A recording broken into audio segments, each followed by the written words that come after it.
আসসালামু আলাইকুম। সবাই কেমন আছো? ফুডি কর্নারে সবাইকে স্বাগত। আজকে আরও একটা নতুন রেসিপি নিয়ে তোমাদের সামনে হাজির হলাম।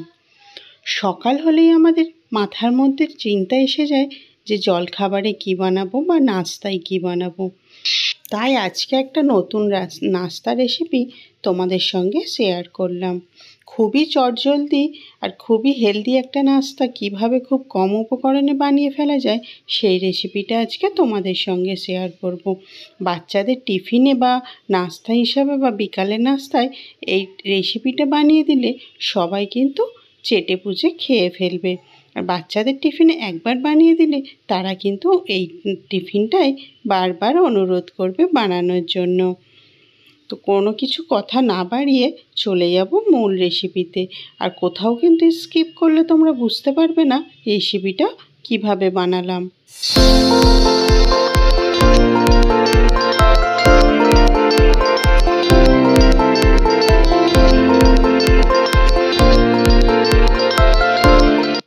নাস্তাটা বানানোর জন্য আমি আজকে এখানে নিয়ে নিলাম 1 কাপ চালের গুঁড়ি বা চালের আটা। প্যাকেটের চালের আটা দিলেও এখানে হবে। 1/2 কাপ দিয়ে দিলাম ময়দা। চালের আটা যখনই নাস্তা বানাবে তখনও কিন্তু অবশ্যই কিছুটা পরিমাণ ময়দা দেওয়ার চেষ্টা করবে। দিয়ে দিলাম পরিমাণ মতো লবণ। শুকনো উপকরণগুলোকে একটু ভালোভাবে মিশিয়ে নেব। তাই আগে একটু উপর থেকে ছড়িয়ে দিলাম সাদা তেল। সাদা তেল দিয়ে রেসিপিটা বানালে খুব সফট হয়। শুকনো উপকরণকে একটু ভালোভাবে হ্যান্ড বিটার দিয়ে নাড়াচাড়া করে নিলাম।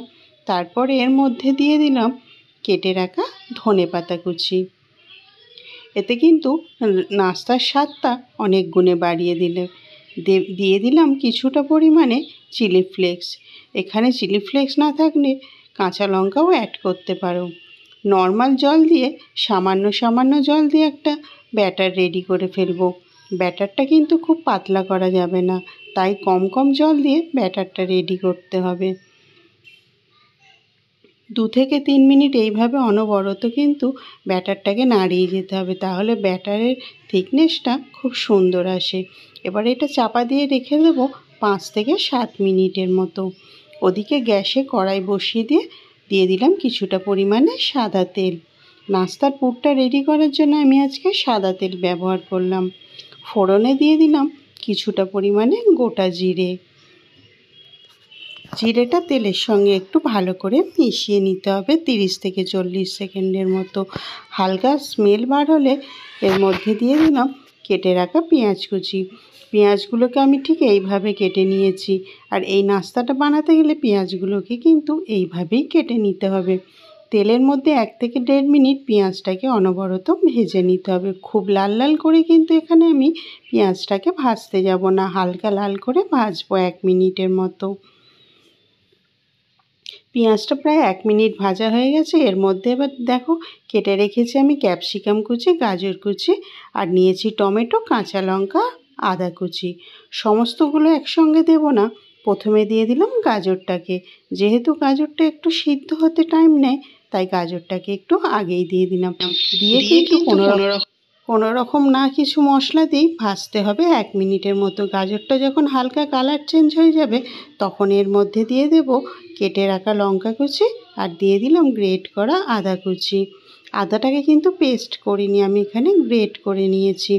আদা লঙ্কাটাকে পেঁয়াজের সঙ্গে খুব ভালোভাবে ভেজে নিতে হবে। এই সময় কিন্তু গ্যাসের ফ্লেমটাকে মিডিয়াম রাখতে হবে, না হলে কিন্তু পুড়ে যেতে পারে। দিয়ে দিলাম এবার ক্যাপসিকামগুলোকে। আর এই পুরটা বানানোর জন্য সবজিগুলোকে ঠিক এইভাবেই কাটতে হবে। ক্যাপসিকামটা দিয়ে দিলাম, দিয়ে কিন্তু অনবরত ভেজে নেব 1 মিনিট। মশলাটা যত সুন্দর কষানো হবে খেতে কিন্তু তত ভালো লাগবে সবজিগুলো। একে দিয়ে দিলাম গুঁড়ো মশলা, দিয়ে দিলাম নুন, দিয়ে দিলাম লঙ্কা গুঁড়ো, সঙ্গে কিছুটা দিয়ে দিলাম হলুদ গুঁড়ো। দিয়ে আবারও আমি ভাজতে থাকলাম। কোনো রকম কিন্তু আমি এখানে জল অ্যাড করিনি। যখন মশলা দিয়ে শুকনো হয়ে আসবে তখন কিন্তু টমেটোটা দিয়ে দিতে হবে। টমেটোর এই জল দিয়ে কিন্তু এটা আবারও কষাতে থাকবো, কোনো রকম জল অ্যাড করা যাবে না। দেখো খুব সুন্দরভাবে কষানো হয়ে গেছে আর কালারটাও কিন্তু খুব সুন্দর এসছে। এই পর্যায়ে দিয়ে দিলাম আমি সিদ্ধ করে রাখা 2টো আলুটাকে আমি হাত দিয়ে একটু ম্যাশ করে নিয়েছিলাম। খুব ভালোভাবে ম্যাশ করিনি, হালকা ভাঙা ভাঙা করে নিয়েছিলাম। এবার আলুটা দিয়ে অনবরত সবজিগুলোর সঙ্গে মেশাতে থাকবো। গ্যাসের ফ্লেমটাকে মিডিয়াম রেখে, কোনো রকমভাবেই গ্যাসের ফ্লেমটা কিন্তু জোরে দেওয়া যাবে না। অনবরত আলুটা সবজির সঙ্গে খুব সুন্দরভাবে মিশিয়ে নিতে হবে। আমি হাতার সাহায্যেও আবারও একটু একটু করে ভেঙে দিলাম আলুগুলোকে। আলুর পুর দিয়ে এই নাস্তাটা খেতে যে এতটাই টেস্টি লেগেছিল যে তোমরা না বানালে বুঝতেই পারবে না যে এটা কতটা সুন্দর খেতে। তোমরা জলখাবারে একদিন হলেও কিন্তু এটা অবশ্যই বানিয়ে দেখো। আর এখান পর্যন্ত যদি ভিডিওটা ভালো লেগে থাকে তাহলে কিন্তু অবশ্যই একটা লাইক কমেন্ট করো। হয়ে আসার সময় উপর থেকে দিয়ে দিলাম ভাজা জিরের গুঁড়ো।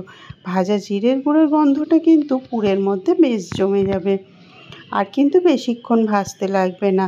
এটাকে এবার সাইডে রেখে দেব গ্যাস অফ করে। ওদিকে 5-7 মিনিট পর ফিরে আসলাম। ব্যাটারটা কিন্তু আরোই ঘন হয়ে গেছে, তাই আরেকটু নেড়ে নিলাম।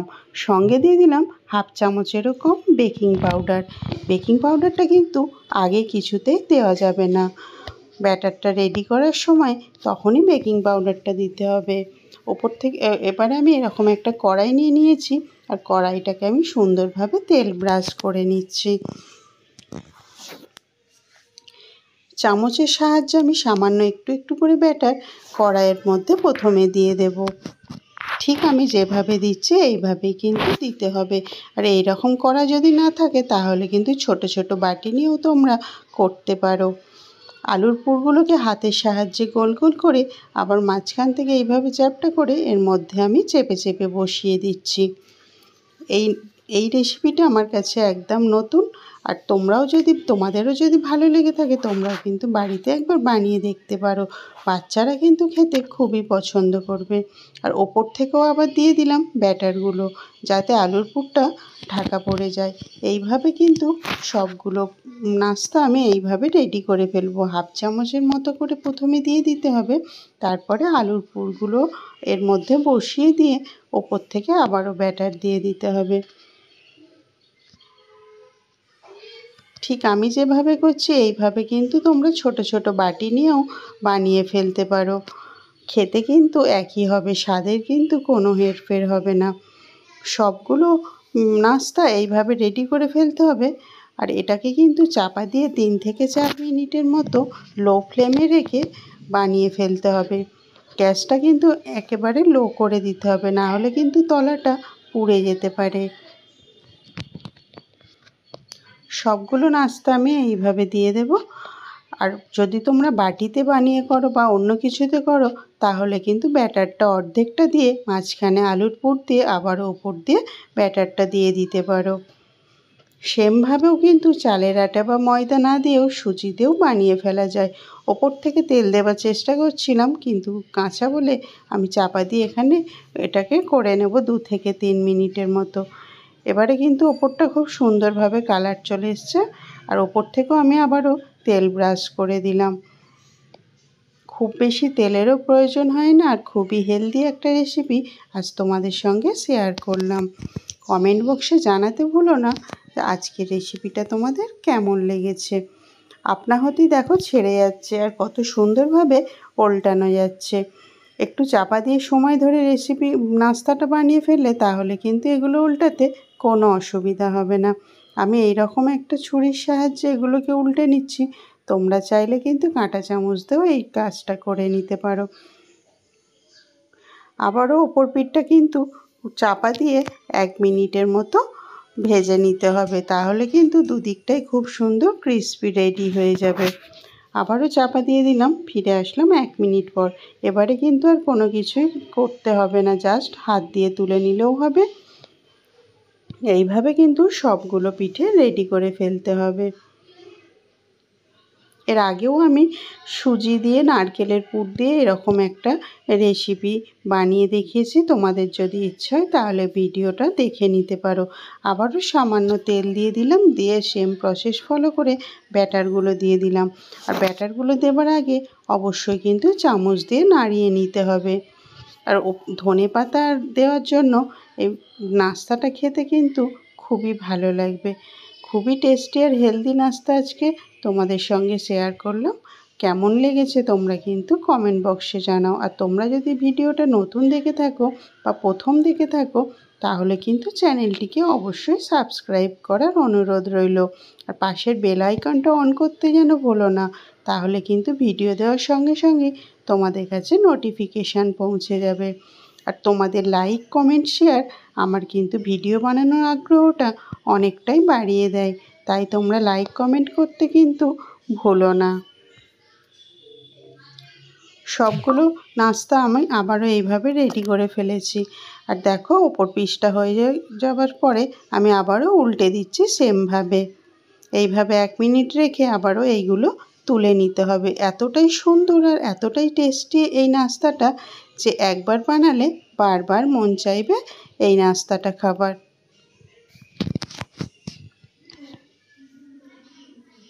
সবগুলো নাস্তা আমার রেডি হয়ে গেছে, এবারে তুলে নেব।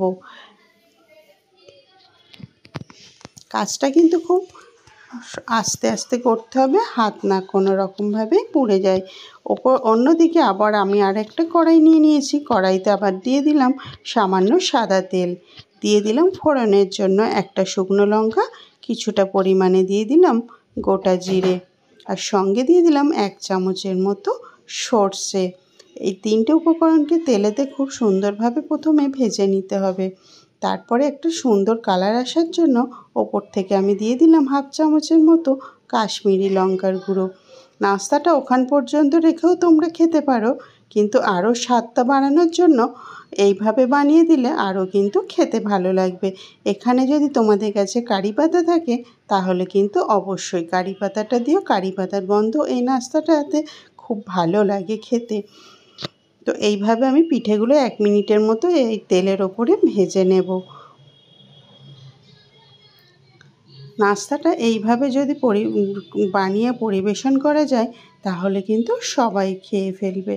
আর এই নাস্তাটা খেতে কিন্তু দুর্দান্ত লাগবে। বড়দের নাস্তাতেও বা বাচ্চাদের টিফিনে যদি এই নাস্তাটা দেওয়া যায় তাহলে কিন্তু একটা হেলদি নাস্তা হিসাবে তুমি বলতে পারো। সবগুলো এরকম সুন্দরভাবে সাজিয়ে ফেললাম। আর এটাকে কিন্তু শুধু খেতেও খুব ভালো লাগে, আবার সসে ডুবিয়ে খেতে আরও ভালো লাগে। আর সঙ্গে যদি টক দই থাকে তাহলে কিন্তু এই নাস্তাটা খেতে আরও জমে যাবে। আমি একটা ছুরি দিয়ে কেটে দেখাচ্ছি ভিতরটা কতটা সুন্দর স্পঞ্জি হয়েছে। ভিতরটা দেখো কতটা সুন্দর হয়েছে, এটা বোঝা যাবে না কোনো রকমই যে এটা আটা বা ময়দা দিয়ে বানানো। আজকের রেসিপিটা বন্ধু এখান পর্যন্তই। দেখা হবে আবার পরের ভিডিওতে। আল্লাহ হাফেজ।